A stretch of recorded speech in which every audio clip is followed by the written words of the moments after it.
Hi and welcome to this week's True Crime live stream. I'm FEARSONA, you can call me Fear, Sona or Red, and I'm your friendly neighborhood True Crime VTuber, here to give you full body chills. Yes! Nailed that intro. Finally. Okay, I'm pretty good. I'm pretty good today. I'm sorry for postponing the stream to pushing it back a day. Just I had some stuff. I had some things going on with my dog. But I am here, and just so you know, guys, tomorrow there's gonna be a Patreon True Crime stream. That's, according to the plan, is just that I had to push it back, and as well as I have to schedule it. Muted? What? No! No, please don't tell me it's muted. What? It shouldn't be! Am I? What? Wait, Tyrant, don't tell me I'm muted. I am not. It shouldn't be. What? And hi, thank you so much for joining today and for, for always supporting my channel. Okay, so today we have quite a different case. Usually I talk about unsolved murders or disappearances. Well, I mean, okay, to be fair, this one is an unsolved disappearance, but it's also a prison break story from Alcatraz in California, in San Francisco. It's one of the most infamous prison escapes in the world, if not the most infamous escape. So, wait, no, we can hear you. Okay, good. Tyrant was just like messing with me. Because I get paranoid because every time I open my software and I go live, it's just that I don't know why, but it sometimes switches to, for some reason, like it turns off my microphone. But luckily I am here.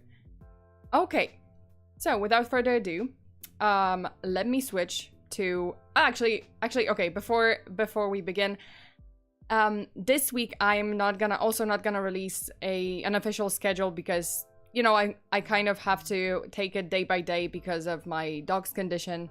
But there will definitely be a Patreon True Crime stream tomorrow, so Monday, same time, 8 p.m. Pacific time. And then I will have to update you guys whether or not there's gonna be any gaming streams this week. And as well as True Crime stream on YouTube. There's definitely gonna be another True Crime stream on Patreon, so there's gonna be 2 crime streams on Patreon this week.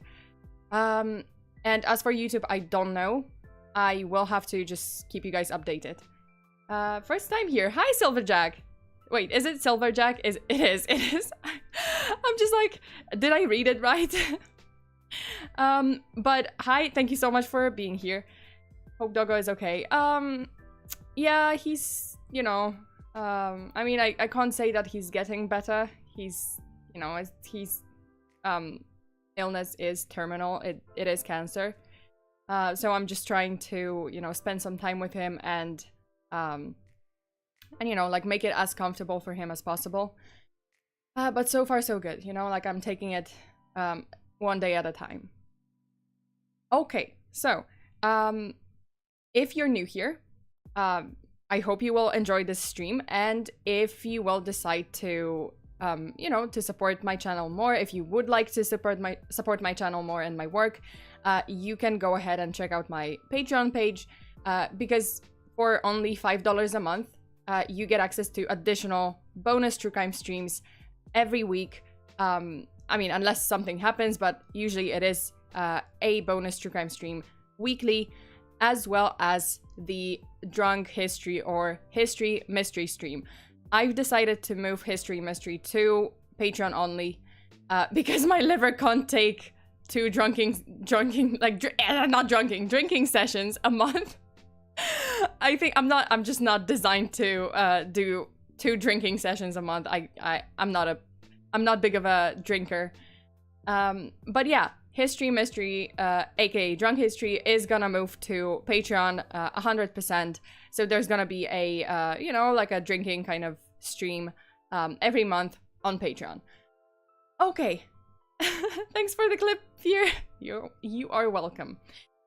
Alrighty, without further ado, let me switch to my murder board and let's go.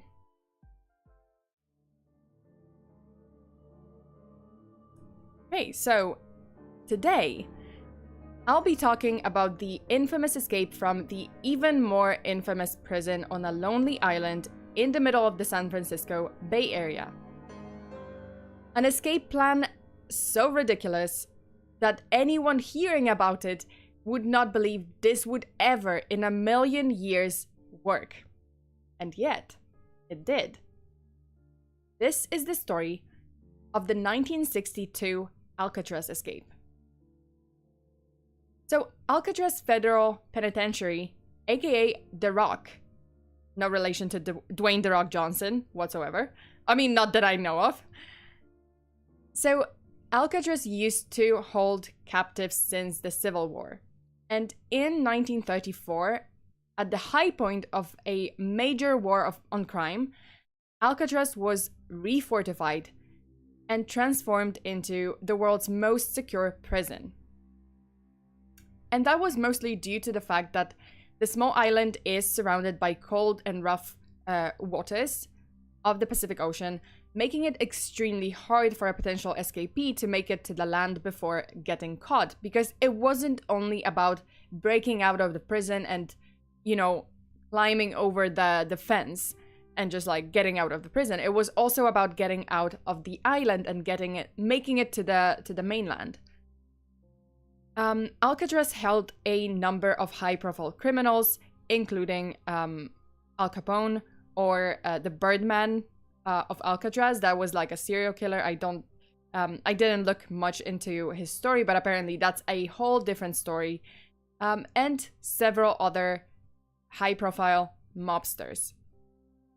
Yet, between 1934 and 1963, you know, like, even though there were so many high-profile criminals and, you know, like, this prison was considered the most secure one in the world, between 1934 and 1963, 36 inmates attempted escape on 14 separate occasions, and nearly all of the daredevils were either caught or did not survive the attempt. All but 3. In January 1960, Frank Morris was put in Alcatraz for several convictions like bank robbery, burglary, and repeated attempts to escape from other correctional facilities. Frank actually was not just a first-time offender. He had been on his own since the young age of 11.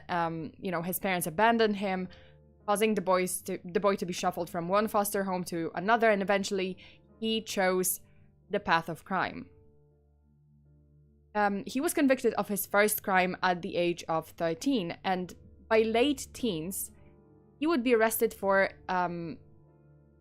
crimes like drug possession or armed robbery, and so on and so on, and he continued with more crimes throughout his life.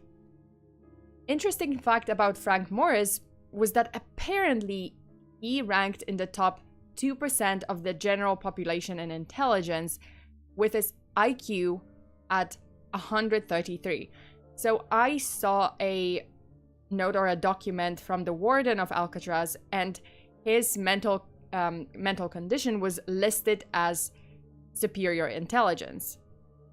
And this will play a part in the whole plan and the whole escape plan later on. So then we have the Anglin brothers, John and Clarence. Both of them came from a family of seasonal farm workers. John and Clarence's parents were just farm workers, along with their children, 13 children, mind you. They would migrate from Florida picking tomatoes to Michigan to pick cherries when the harvest seasons arrived. And Clarence and John were a team from the beginning. They were inseparable in their childhood. So, bros for life. I wouldn't say bromance because it's like they are actual brothers, so probably not. Nothing like a good day of crime. Hi! Hi, Gakino. And wait, oh, Green Machine is here. Okay, thank you for joining. Okay, so as I said, John and Clarence, that was a team. You know, they were besties, they were inseparable, and that just continued from their childhood throughout their life.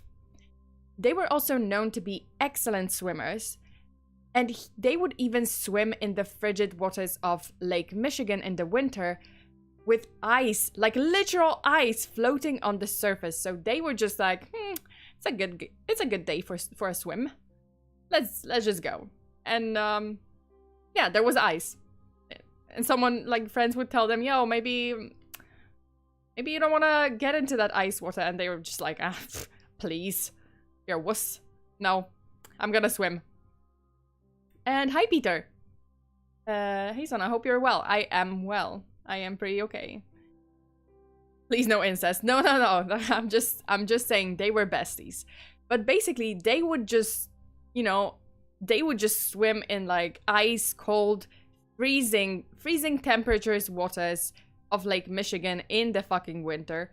So yeah, that tells you a lot already. And that's gonna play a part later in, like, in the escape, in the possible theories. So Clarence was first, I'm sorry, I know I shouldn't be saying that, but, like, I looked at Clarence's photo and I was just like, I mean, he's not bad looking. I'm not a group. I swear to God, I'm not a groupie. One of those groupies that just, like, fangirl over serial killers. But hi, Clarence. Hello. How you doing? Oh my God, I swear, I'm not like. Okay, he's a handsome guy. Okay, he's a handsome guy. I just thought this was my thought. Alrighty, moving on. Hexganger is like sauna. I'm not. Okay, I'm just. Listen.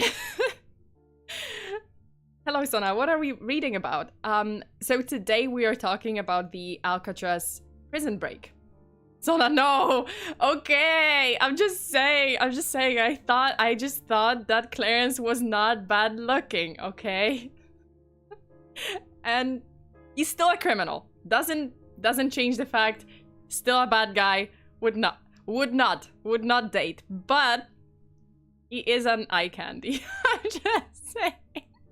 Okay. I'm gonna shut up. Okay, so snap out of it. I have. So Clarence was the first one to get arrested for breaking into a service station at 14 years old, and later John followed the suit, and both brothers would team up to rob banks and other businesses. So usually they would go for burglary and robbery of establishments.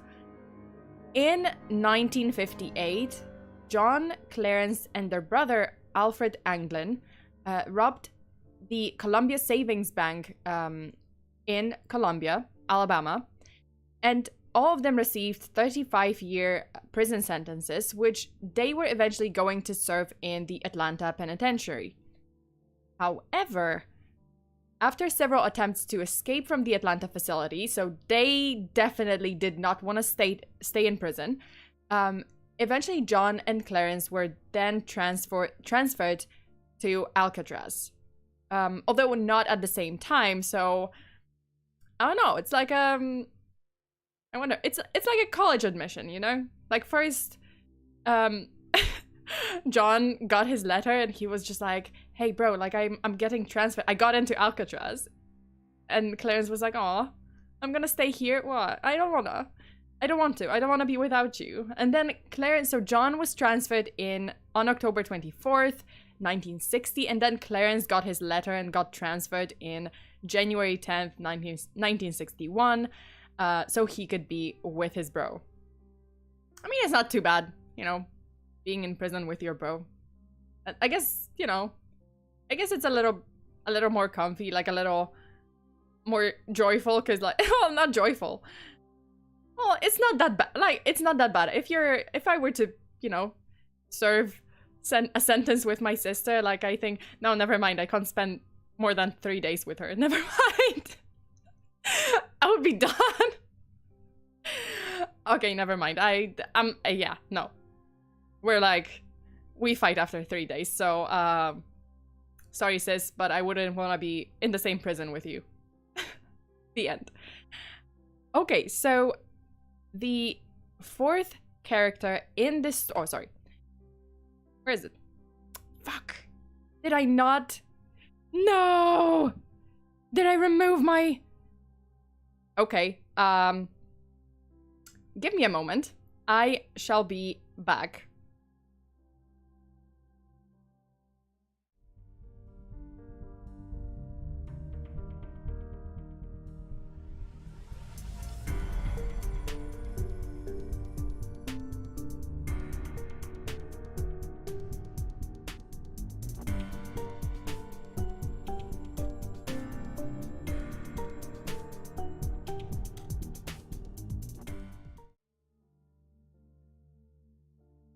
Never mind. I had it. Okay, so anticlimactic. Okay, so the fourth character in this story is Alan West. He was originally from New York, or New York City, and West was arrested over 20 times throughout his lifetime. He would be sentenced to prison for car theft, and put first at Atlanta Penitentiary, and then at Florida State Prison. Allen attempted to escape from Florida State Prison several times, and he was eventually transferred to Alcatraz in 1958. Tyrant is like, what the fuck are you doing? Okay, I swear it's, I got confused. Okay, so, as I said, wait. I just have to do one thing. So as I said, Frank would be transferred to Alcatraz prison in 1958, so he would be there the earliest from, like, he would be there the earliest from the whole crew.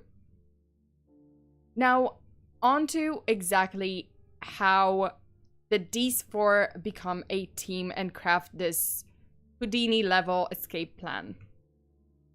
Apparently, all four inmates knew each other from their previous incarceration at Florida and Georgia prisons. Oh, sorry. And after their transfer to Alcatraz, all four of them put in a request to Warden to be assigned basically neighboring cells in the cell block B in December 1961, which, by the way, was granted. And honestly, I don't know why, because this is not a vacation resort. That's a fucking prison. You don't get to, like, I don't know, ask for a cell with your bro or just with your buddy. Like, what the fuck? So the management of this place is honestly questionable to me. I can only imagine the warden, I don't know, like... So the problem was that Alcatraz wasn't, like, at the end of its servitude, which ended in 1963. Like, there was a problem with, like, maintenance of the prison, with management. Definitely there wasn't that much money to basically maintain the prison.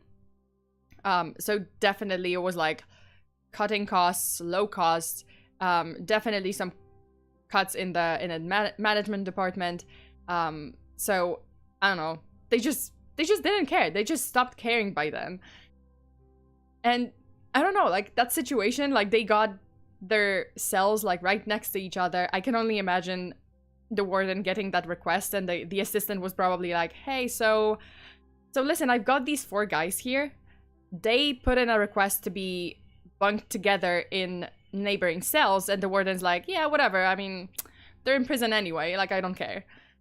And the assistant's like, I must say I have some, I think I have some concerns. These guys actually attempted to escape from their previous prisons several times, so it's not the first time. Like, are you sure you want to do this? And the warden's like, oh, come on now, it's Alcatraz, this is Alcatraz, we're not gonna separate families. And also, besides it's the world's most secure prison, what could go wrong? boy, and wrong it did it go. So it was June 12th, 1962.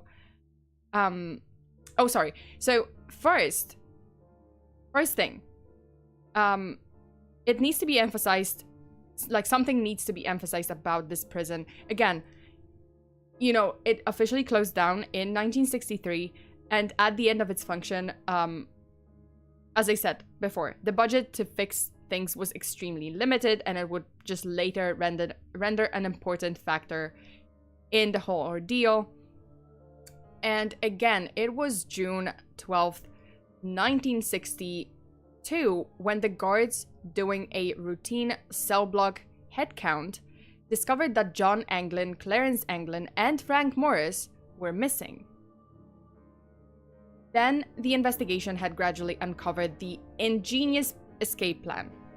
And let me preface this by saying that I can only imagine the warden and the guards just standing there, gaping at the empty cells.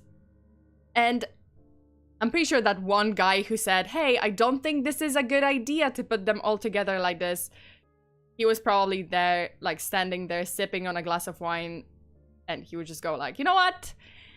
Cheers to that. Fucking G's. Like, I told you so. I fucking told you so, but yet here we are. Okay, so how did it start? It is believed that first, Alan West approached Frank Morris and suggested an escape from the prison that was failing into a disarray. Apparently, West was there the earliest of the escape crew, or the Alcatraz crew, and he found out that the ventilation ducts on cell block B were not actually sealed over with concrete, unlike in other cell blocks. So again, like budget costs, cutting some costs. So this meant that it would be easier to open them. And behind those ducts was an unguarded corridor, which was a utility corridor, and it was inside of the wall, which made way to the roof. There was like a way to get into a landing area and then the roof. Hence, this would be the reason all four requested to be placed in neighboring cells or adjacent cells in cell block B, directly where the unsecured vent cover was. So basically, that's why. And also how, as for how Alan West knew about the ventilation system in that particular cell block, as well as the unguarded utility corridor behind them, man, like, what the fuck is happening in this prison? But apparently at one point, Alan West was working with the prison's maintenance crew, and he had access not only to the building plans, layout, and structure, but also to the building's weaknesses. Which is like, what the fuck? Still, that I can see that warden's assistant just be there, like, sipping on my... You know what? This is a G plan. I told you so. Fuck you guys. You did it to yourself. This sounds so dumb, it's smart. It is, and it's gonna turn even more ridiculous from now on. Now, on to phase 1 of the plan. So first and foremost, escaping Alcatraz wasn't just about escaping the building, as I said before. There was the additional challenge of getting safely to the land from the isolated island. And that meant the escape couldn't be quick, sudden and simple. They needed a fair amount of time, or head start, not heads up. So they needed a fair amount of time before anyone realized they were gone. They needed a deception. So in order to achieve that, they used a mix of soap, concrete, plaster, and other materials to cleverly build dummy heads, finished with human hair, collected from the prison's barber shop. because Clarence actually worked as a barber, and he had easy access to human hair trimmings on a daily basis. Hence, they could make the deception dummies, as I call them. They later placed the dummies under the blankets of their beds. So basically it looked like as if the inmate was there and he was sleeping. On the D-Day, June 11th to June 12th, 1961, so that was the evening of June 11th, when guards were doing the cell block head count at 7 a.m., so that was June 12th morning, 7 a.m., they actually assumed all 4 of them were sleeping and did not realize it until later that, you know, the heads were not actually human and the inmates were gone. And the same thing happened in the evening, because, you know, they placed the heads in the evening. There was a head count that night, and no one realized that they were not in their beds. And then same thing happened in the morning. Now, no one realized at first until, I don't know, apparently there was like an incident. So basically a guard was trying to wake up one of the 3 that escaped, and he moved, like he was trying to shake you know, the dummy basically, and then the head just rolled to the floor and just smashed like some parts of the dummy just like came off. And it actually is this dummy, and part of the nose came off, so it's like, yeah. And to this day you can tell that you know, that one of the dummies just fell to the floor. Okay, what was I gonna say? Oh yeah, and then it was time for phase 2. So phase 2 was a little trickier and delicate. They needed to open the vents and widen them enough to be able to squeeze through and into the unguarded corridor. The vents were only 5 inches per 9 inches wide, but as I said, like, they were not sealed with concrete, so you can see the kind of holes that they were trying to you know, drill, and then just take it out and, you know, and just slide through. This is probably the smartest thing in this ridiculous plan.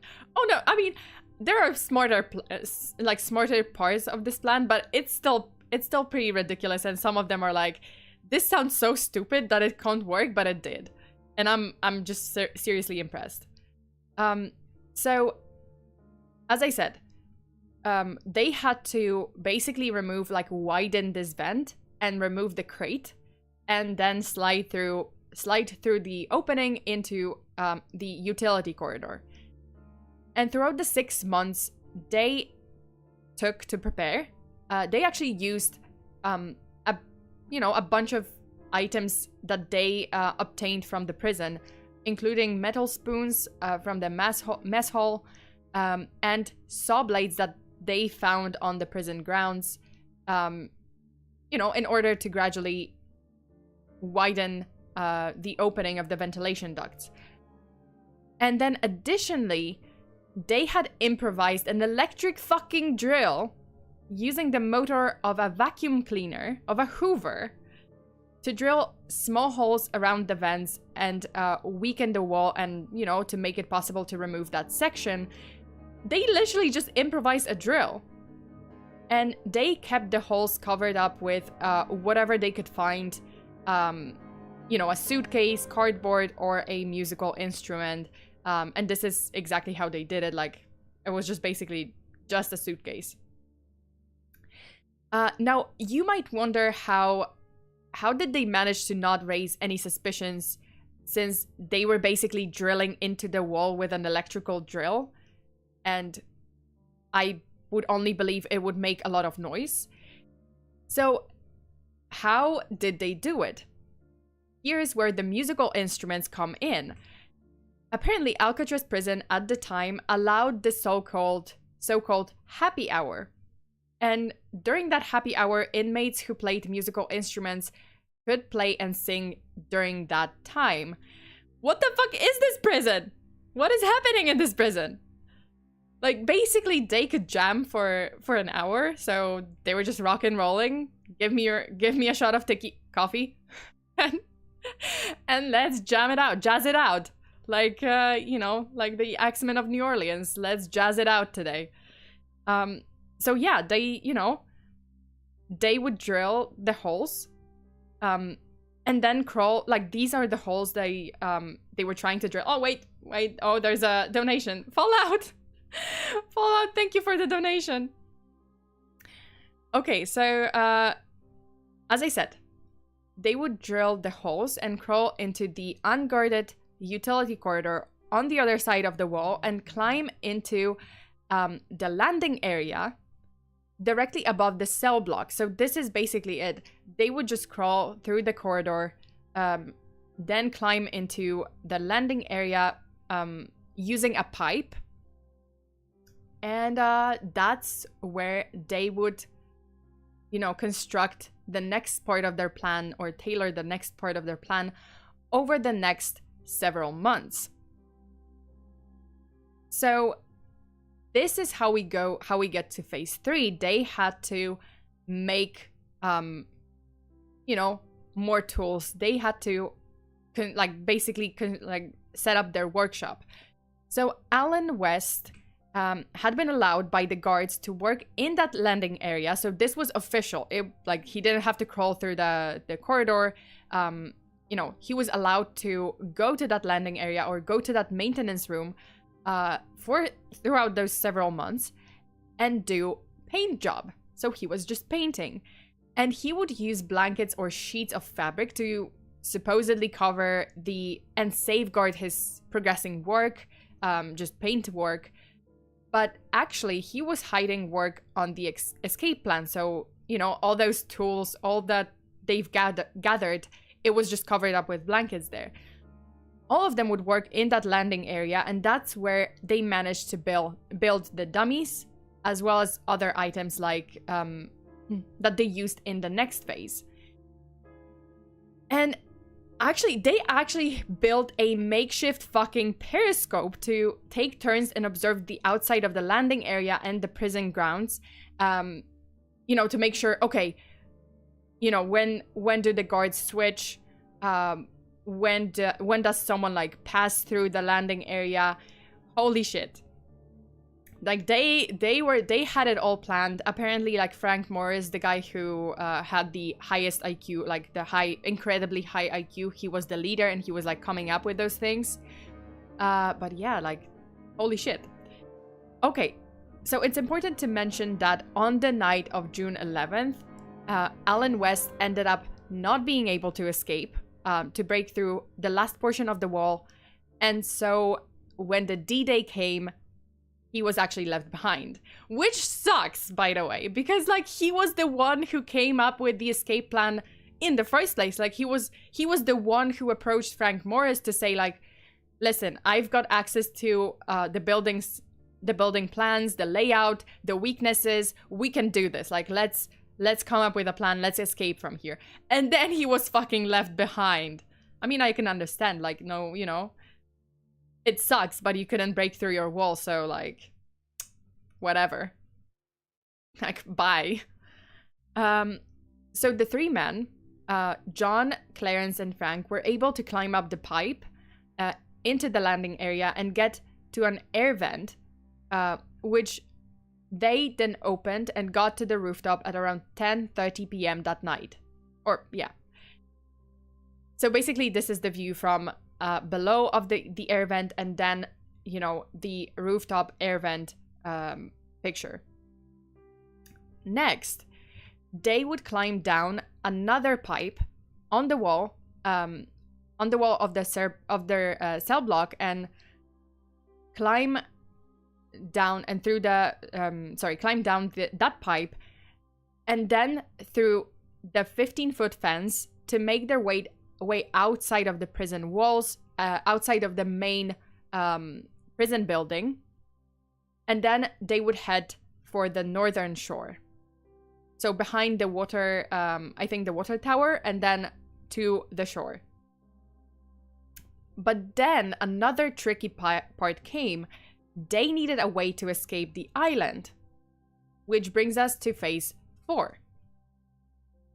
there's approximately 1.2 mile or 2-kilometer distance between the north shore of the rock and the mainland.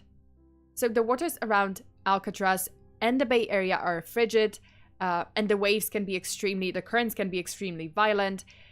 So the inmates needed something to carry them through at least the majority of that distance, and something to help them survive in the water. Because, in case they would fall in. So in their little workshop, the escape workshop, they had they basically handcrafted life vests, as well as paddles. And on top of it, they had also built a 6 by 14-foot rubber raft. Like, what the fuck? To make it, they actually used prison-issued raincoats, but not just 4. They had managed to, because, originally, obviously, 4 inmates, 4 raincoats, but they had managed to gather over 50 raincoats over the course of their preparation time. I don't know how, because I think this would be... See, here is where the budget cuts, basically the budget cuts come in, because no one really cared by now. Like, the prison was falling into disarray, and they were just like, oh, you lost your raincoat? Whatever, have another one. The next day, oh, you lost your raincoat? Ah, whatever, have another one. Or, oh, you tear a hole in your raincoat? Well, I mean, it's weird. Hasn't been raining in, like, the past 2 weeks. Why did you need your raincoat for? Whatever. You know what? Whatever. I don't care. Like, let's just... Here, just take a bunch. Take, like, 10. They DIY'd everything. Yeah, they DIY'd everything. What's the ship name? Incorrect answers only. What ship? Where? Too thick. The honor among thieves. He got betrayed, backstabbed, and quite possible bamboozled. R.I.P. I don't know about... No, actually, Frank didn't... not Frank, sorry. Alan West didn't die that night, obviously. Like, he just got left behind, and I'm gonna get to him later. Because he still plays a part. If you can make a boat out of a chicken fence and black space, then, well. Well, I mean, they managed. The USS Raincoat. The USS, West. Sorry, dude. At least we're gonna, you're gonna be with us in spirit.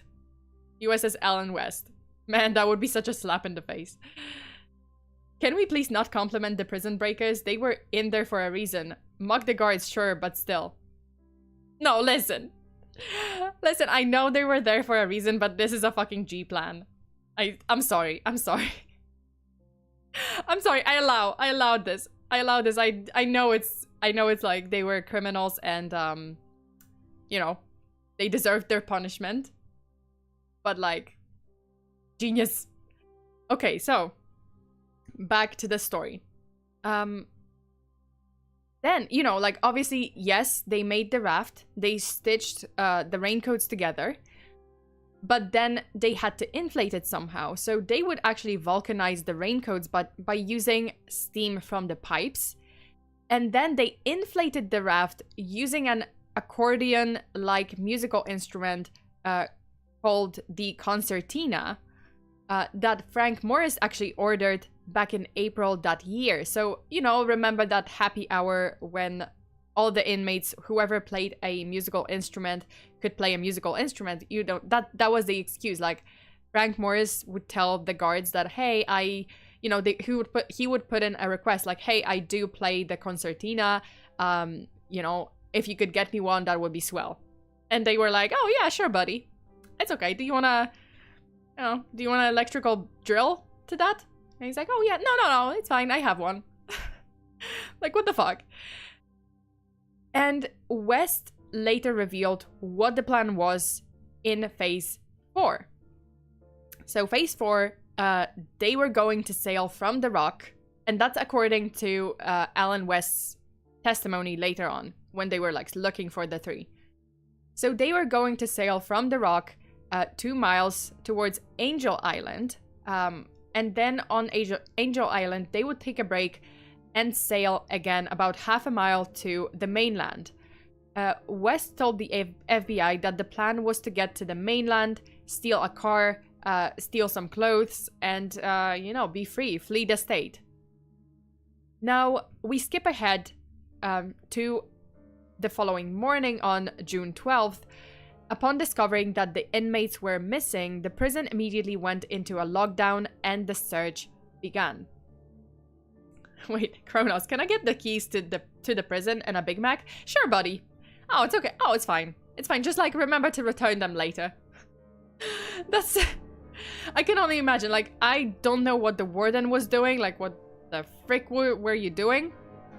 Jesus Christ, Santa Maria. But, you know, like, he was just like, oh, you want to sell next to your bro? Sure, it's fine. Oh, you want to sell next to, you know, this guy that you went to Florida State Prison with and you tried to escape? Yeah, no problem. It's okay. Oh, the keys to the door? Oh, why not? And the assistant is like, you know what? Fuck this. I quit. I quit. I'm just gonna tell you I told you so. Okay, so as I said, the search began on the morning of June 12th when they finally discovered that no, the heads in those 4 cells or like 3 cells are in fact not human heads, and we are idiots. Now that they want to play prison guards, yeah. Now they want to play prison guards. Now it's like lockdown. So then the military and the FBI was called, and a bunch of security oh god, I lost the word. The organization, the government organizations were involved, and they were called to conduct an extensive air, sea, and land search following the discovery of the secret workshop, footprints on the prison roof, as well as footprints down the cell block B, leading to the fence and the northern shore of the island. Neither the 3 escapees nor the raft were ever found.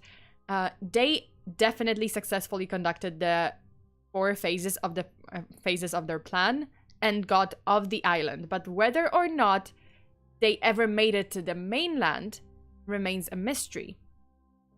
Now, let's take a look into the possible scenarios of what had happened to the Alcatraz crew. So theory 1 agrees that the 3 prisoners got off the island but died while trying to cross the bay. With the bay known for its very strong currents and cold water, the odds were very much against the men. Also, at the time of the escape, experts say it would be very difficult to reach Angel Island using a raft with paddles and without a steering part, which was called the rudder. Hi, Aaron. And wait. And hi, dog. love your username, just dog. It's Callie. They are pretty liberal with its policies. Can I have wine and have a swim? Sure. I mean, I'm pretty sure that's partially what, maybe not in the same exact words, but yeah, the warden and the guards were just like, you know what, whatever.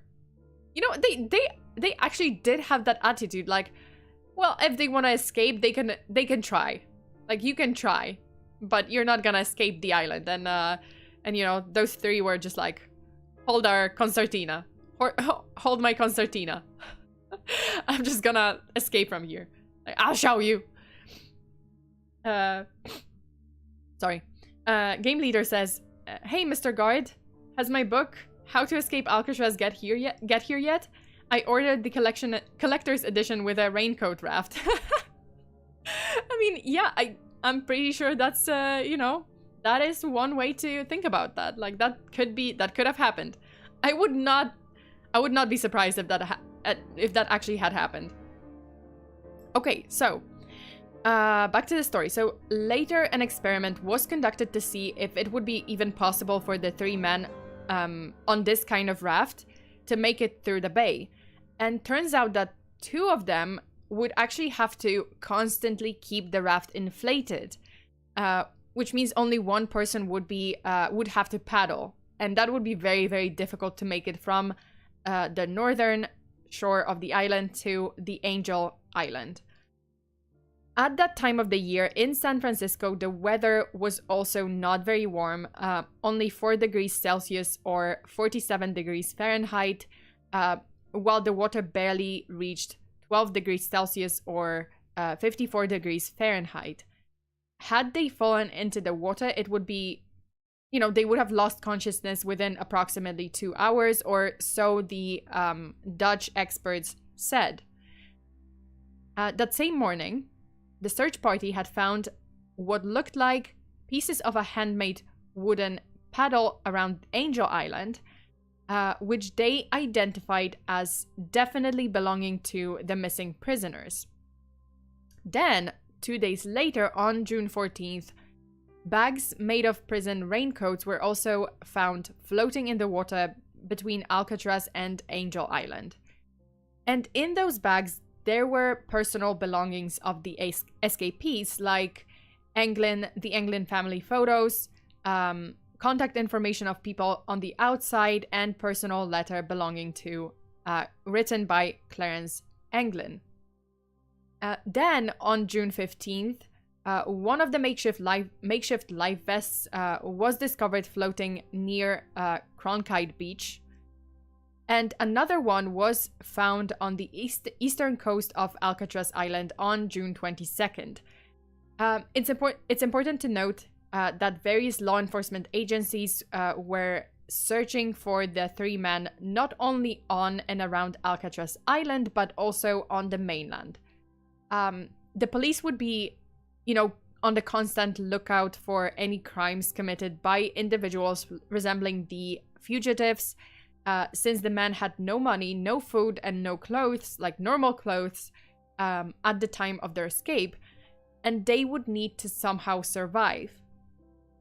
Yet, no such crimes or individuals were ever reported, so, there was no sign of them reaching the mainland. To top it all off, on July 17th, a Norwegian ship, which name I am not ready to read, but SS Norfjell, I don't know, a Norwegian ship. So basically on July 17th, this Norwegian ship spotted a body floating in the ocean 17 miles or 18 kilometers from the Golden Gate Bridge. Yet, they did not retrieve or even report the body until October that year. Which means it could have been one of the fugitives, but this question will never be answered because they didn't even move the body. And why? I wonder if the crew of that ship was actually what they thought when they saw the body. They were like, oh look at that body. So anyway, so hot here in America. I don't know. What? They were just another day on the sea. Another day at sea. Whatever. We've seen it all. And now, we're gonna go to the second theory. So theory 2 explores the possibility that the 3 escapees actually survived. Yeah, they did. Aaron just made his final judgment. Yeah, they did. Made my second live stream. Nice, awesome. Thank you so much for being here. Well, we're about to finish the story, but you can definitely rewatch it. Dale says they might know how to escape a poorly guarded prison, but that doesn't mean they know how to sail. Hold your horses. Hold your horses because they might not even have to. I'm gonna explain. So, as I said, the second theory explores this possibility that the fugitives actually survived.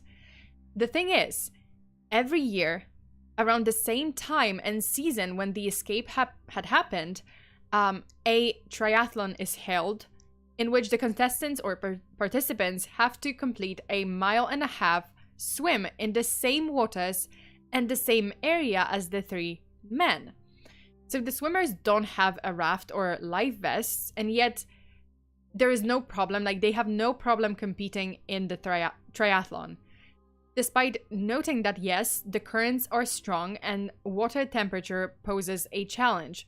And to add to that, Jeff Harp, a security analyst for CBS San Francisco, who also worked closely with the FBI for 2 decades, who is also an avid swimmer in the bay himself, said that he did not know about any participant of the triathlon who did not complete the swim, which means it is completely possible to make that swim. But the Anglins and Morris did not have to reach the mainland, only by swimming. They had a raft and life vests. Even if the raft had sunk, and the initial plan failed, it has been proven by a simulation that the men would have survived in the water for at least 2.5 hours from the raft sinking. It might be that they failed to reach the original destination on I can't speak. So it might be that they failed to reach the original destination on Angel Island, but the experts actually said that in that particular time, or there is a very narrow time window between 11:30 p.m. and midnight, so that half an hour, when the current in the bay would have carried the raft to Horseshoe Bay instead, which is northeast of the Golden Gate Bridge. And actually, this is true. Like, I saw a video simulation, and between from 11 p.m. the current changes, and it carries the currents basically would carry everything towards the Golden Gate Bridge. And as I said before, Dutch scientists who had also attempted to create a simulation of the escape, though they couldn't defeat the strong current and make it to Angel Island, they actually made it very, very close to the Golden Gate Bridge instead, and in a little over an hour aboard the raft before it sank. So maybe, that means they would probably be able to swim the remaining distance, given the additional rush of adrenaline in their bodies. It's adrenaline just makes your body work in unexplainable ways. Like, it gives you a rush, it gives you strength.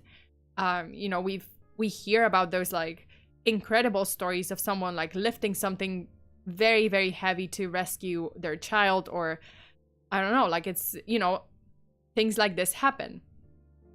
Also, the Anglin brothers were excellent swimmers, as I said. I was talking about their backstory at the beginning, and they would, they were no strangers to very cold waters of Lake Michigan in the winter. So who's to say they wouldn't have been able to swim in the bay? The Dutch is very smart. In the cold? Well, I mean, yeah, but just think about it. The Anglin brothers were swimming in ice, just basically ice cold waters in the winter in Michigan. And this was San Francisco in June. I know it's still pretty it's very cold, but what the fuck? Oh my god, thank you so much. Count Richmore Moneybags Bobbington the 27th, very, very accurate name, donated $100. Jesus Christ, holy shit. So I'm playing Yakuza 0 and Michael Jackson wants me to choose between a black box or white box. Which do I pick? Also, answer this paradox. Why does a computer freeze when it overheats? Whoa. Okay, never thought about it, but yeah. Choose the white box. No, you know what? Choose the black box. Choose the black box. It just resonates with me more. Why does computer freeze when it overheats? Holy hell. Never thought about it. Also, okay, to answer your question, paradox question with a paradox answer, or another question, jail and prison, synonyms, and yet jailer and prisoner, antonyms. Wow.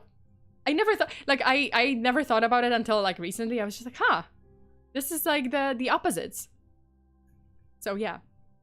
Okay, back to the, I don't know why the a computer freezes when it overheats, but yeah, it's English for you.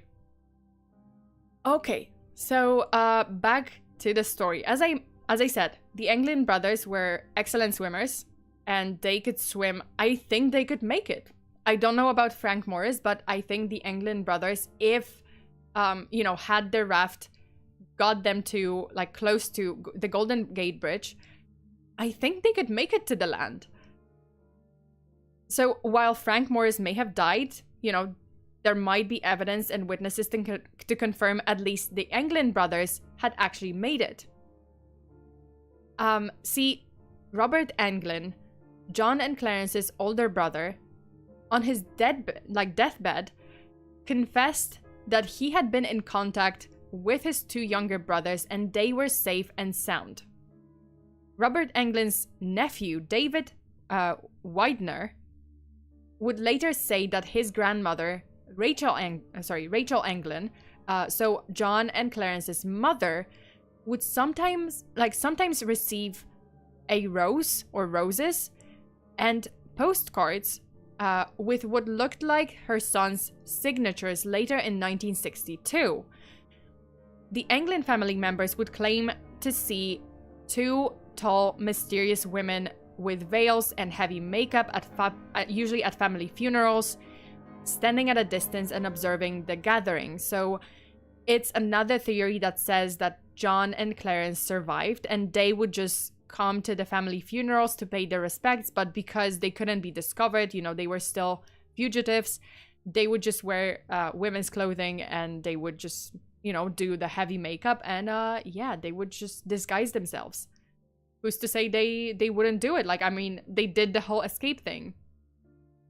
And then in 2015, a photo was published by a history channel that depicted two men in Brazil, which supposedly dated back to 13 years after the Alcatraz infamous escape.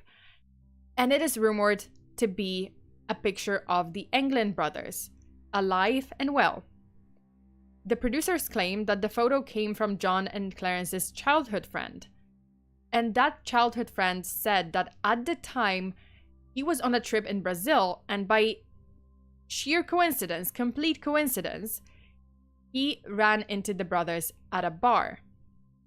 Although the US Marshal's Office investigated the photo and concluded that they did not believe the photo to be of Anglin brothers, however, they acknowledged that the photo is old and washed away, washed out, and they cannot determine with 100% certainty that the two men in the photo are not Anglin brothers. So this is still possible. And then there was another mysterious occurrence involving the Anglin brothers. So a letter was sent to KPIX TV news station in 2013. And this letter was supposedly from none other than John Anglin. None other than John Anglin, so one of the fugitives. And part of this letter read, quote, "My name is John Anglin.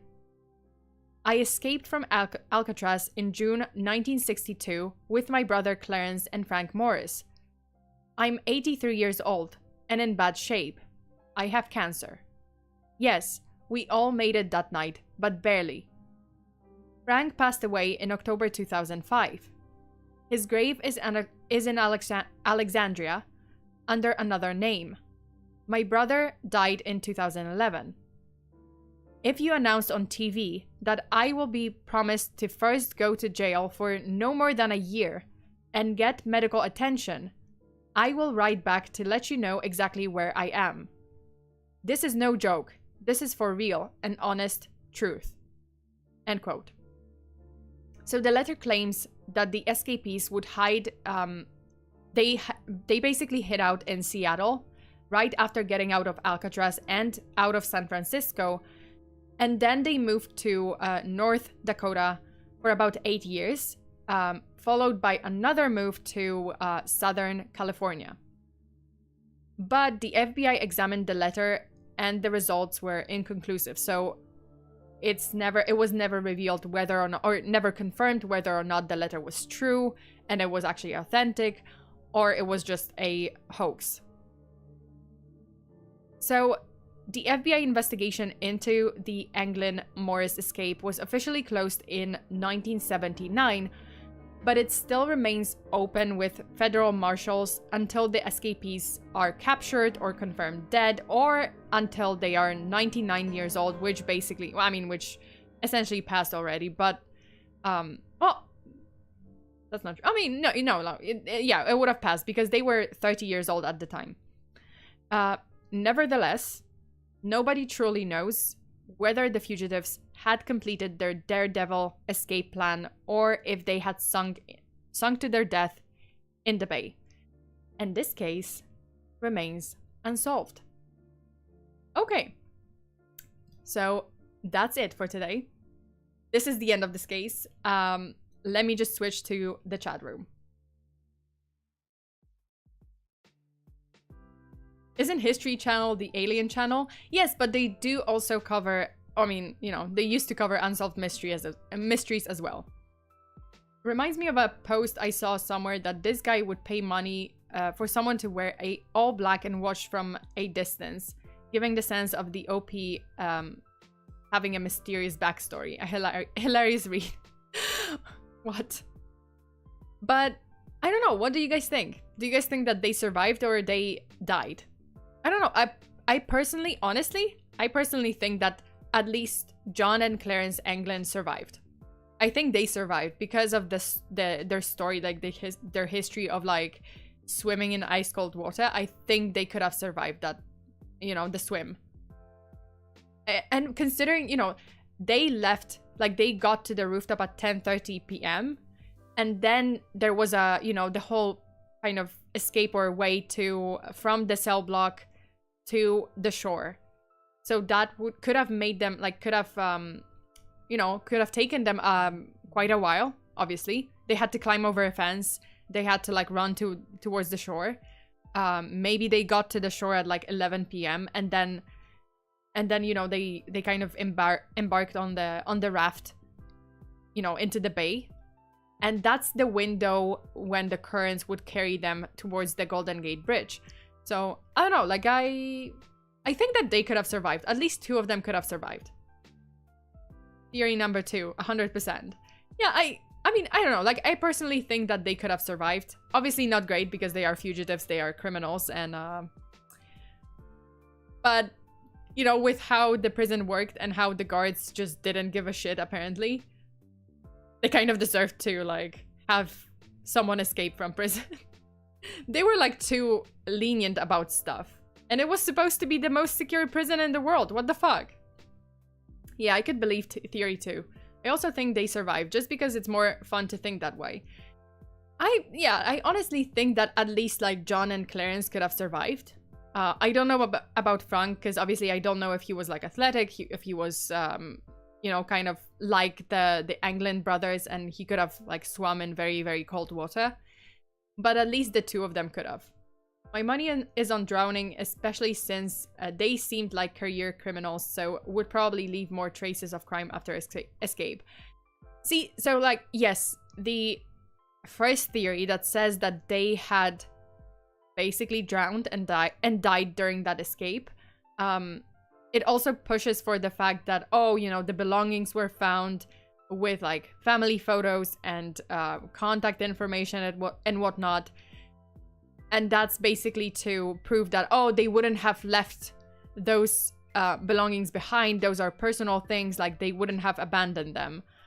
But honestly, I think that because Frank Morris had such a high IQ, maybe he thought, maybe that was part of the plan. Maybe they were like, okay, let's just take all of those personal belongings, the pictures, and let's create that, you know, the list of contacts.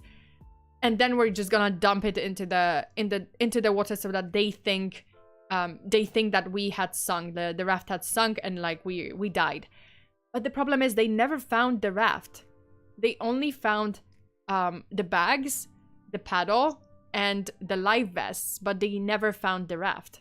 So Who knows? I like to believe they never left and were just pulling the funniest prank ever on Alcatraz for some laughs and giggles. Sure, and then they jumped out with their with the concertina, and just like and played it during the happy hour. I want theory 1, but I think it's theory 2. I think it could be like I don't know, like I'm leaning towards the fact that they survived. Like I'm leaning towards the theory that they survived. But obviously, you know, we will never know. Because, I mean, if the letter is true, then they are probably dead by now. Okay, so that's it for today. Thank you so much for tuning in. Thanks for watching. Tomorrow, I have a true crime stream on Patreon, and I will be covering the case of the unsolved case of D.B. Cooper. So, one of the most famous ones, one of the very famous disappearances, and quite an event. I'm very excited for that. I'm looking forward to talking about that case. It's pretty crazy. Like the whole ordeal was pretty insane. Could any of the guards have been bribed? I wouldn't put it past them. Like honestly, there were budget cuts. Definitely, I feel like they could have been. Some of them could have been. Alrighty. So tomorrow, as I said, on my Patreon page, we have Patreon stream, the disappearance of DB Cooper. And if you want to support my channel, please check out the Patreon page. As I said, like there's quite a few tiers, there's quite a few perks. You get access to a library or an archive of the cases that I've already covered that are not gonna be available on YouTube, as well as you will get access to weekly bonus true crime streams and drunk history mystery or history mystery and wine stream. And more. Also hangouts, because I have for higher tiers, I also have monthly or bi-monthly hangouts, during which I obviously, like, we get on a call on Discord and we chat, we play games, we watch movies, that kind of thing. Okay, but that's it. Thanks for watching. Stay safe out there. Always lock your doors and windows. Bury your axes in your yard or somewhere, and you know, just remember that you can make a raft out of 50 raincoats, and you could escape Alcatraz. Until the next time. Bye!